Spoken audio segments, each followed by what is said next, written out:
বগুড়ার আলতাফুন্নেসা খেলার মাঠে আছেন স্পেশাল করেসপন্ডেন্ট হাসান মাহমুদ। সরাসরি চলে যাচ্ছি তার কাছে। হাসান, প্রধানমন্ত্রীর বগুড়া সফরের কি কর্মসূচি রয়েছে, তার আগমন ঘিরে প্রস্তুতি কেমন দেখছেন?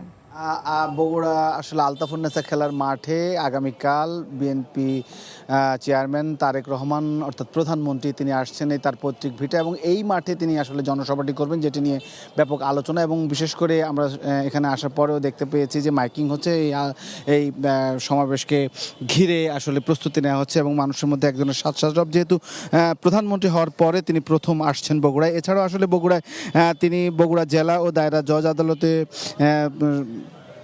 আইনজীবী সমিতির একটি নবনির্মিত ভবনের উদ্বোধন করবেন এবং আদালতে বেইল কার্যক্রমের শুভ উদ্বোধন করবেন এবং পৌর ভবনে তিনি একটি সিটি কর্পোরেশনের ফলক উন্মোচন করবেন। বগুড়া পৌর ভবন থেকে গাবতলী উপজেলা যাবেন, যেখানে বাগবাড়িতে তার পৈতৃক নিবাস, সেখানে তিনি যাবেন দীর্ঘদিন পর, প্রায় 20 বছর পর কিন্তু সেখানে যাবেন। এর আগে যদিও আলতাফুন্নেসা খেলার মাঠে নির্বাচনী জনসভায় তিনি অংশ নিয়েছিলেন, কিন্তু সেক্ষেত্রে বাগবাড়ি তিনি যাননি।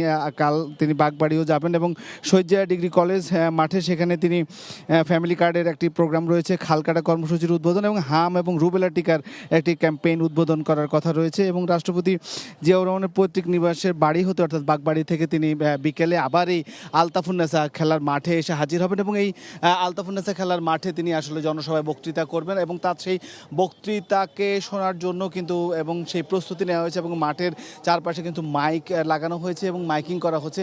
বিশেষ করে বিএনপি প্রধান বেগম খালেদা জিয়ার মৃত্যুর পরে আসলে তারেক রহমান যদিও নির্বাচনী জনসভায় সফরে এসেছিলেন, কিন্তু আসলে বাগবাড়িতে তিনি যেতে পারেননি। সেই ক্ষেত্রে বাগবাড়ি যাবেন, সেটির যেমন একটা উচ্ছ্বাস রয়েছে, পাশাপাশি এই বগুড়া কেন্দ্রিক যে বগুড়ার মানুষ, বিশেষ করে শহীদ প্রেসিডেন্ট জিয়াউর রহমানের পৈতৃক ভূমি, সেই কারণে এখানে মানুষের উচ্ছ্বাসও অনেক বেশি এবং তারা অপেক্ষা করছেন হয়তো তারেক রহমান তাদের জন্য নতুন কোনো বক্তব্য নিয়ে এখানে হাজির হবেন।